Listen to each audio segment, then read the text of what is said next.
I've been with Vintage Wings since the beginning of the organization. It's over 10 years now.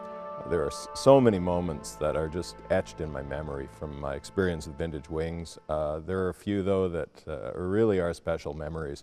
An air show a few years ago in Kalamazoo, Michigan. We took down our Hawker Hurricane, and another Hawker Hurricane came from another collection, and there was there at the time the last airworthy Messerschmitt 109 in the world. Those airplanes, the Hurricane and the Messerschmitt, are the adversaries from the Battle of Britain, and we flew together. And in fact, what we did was we flew against one another. So the Messerschmitt did a bunch of passes around the air show, and we acted as if we were going to try to shoot the guy down.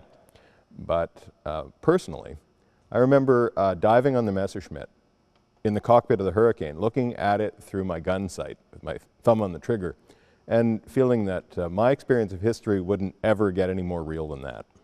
There was no aviation in my family. I was the only person ever drawn to this, but certainly the Apollo lunar landings. I was just a little kid, and I remember sitting in front of the television and watching Neil Armstrong come down that ladder, and airplanes flying, space flight or atmospheric flight, it didn't matter. Just being up high somehow seemed to be a very special thing to do. I've had the privilege of flying most of the airplanes in the collection. I don't even know the number offhand. It's in the teens, all historically significant airplanes to Canada. The collection's changed over the years. Airplanes come and go from our possession. We try to keep airplanes that tell a story about Canadian aviation history. So we have a cadre of people of various aviation backgrounds, military pilots, airline pilots, test pilots, and we volunteer our time to try to promote Vintage Wings' message.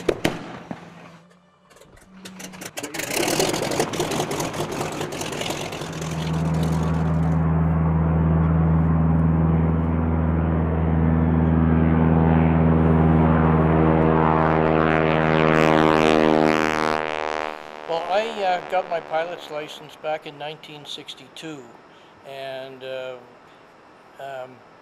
flew, I guess, 30 years and then retired from flying. I was involved in competition aerobatics for many years, and I'm still involved on the ground as an aerobatic judge. But when Michael Potter founded this collection, I knew Michael from the aviation industry, and so I decided to come out here and offer my help as a volunteer.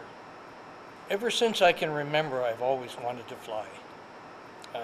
My first recollections of aircraft go back to about 4 years old when a Lancaster came back after the war, and I always had the bug. I think I was pretty unique in my family. There was nobody else in my family involved in aviation at all, and it was just my own drive to get into it. And once I got into competition aerobatics, there was no holding me back. I set my sight on flying in the World Championships, and in 1976 I was the first Canadian to fly in a World Championships in Kiev in the USSR. I've been flying many years in the war. I started in 1941. It was Dunbunny.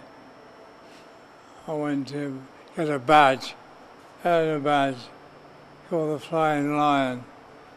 I joined the Flying Lions after a while, after being flying, and I never wanted to do it again. I got called up, and that's when I'm in the Air Force.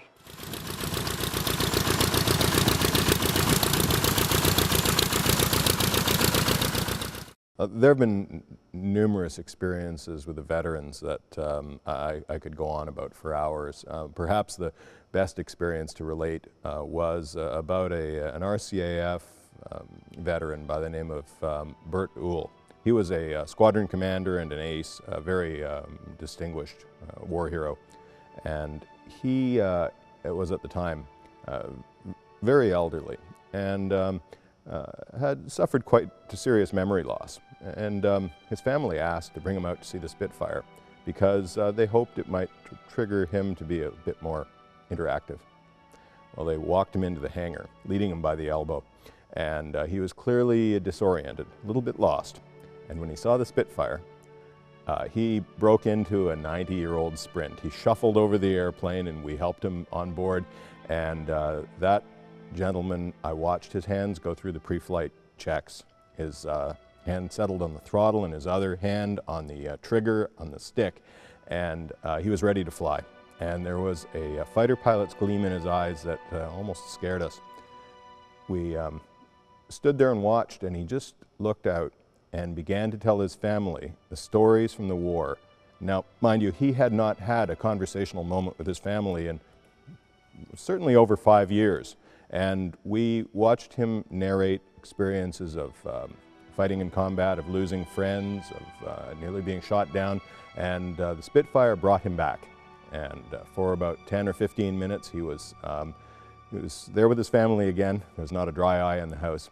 And that was certainly a special thing that Spitfire did for us.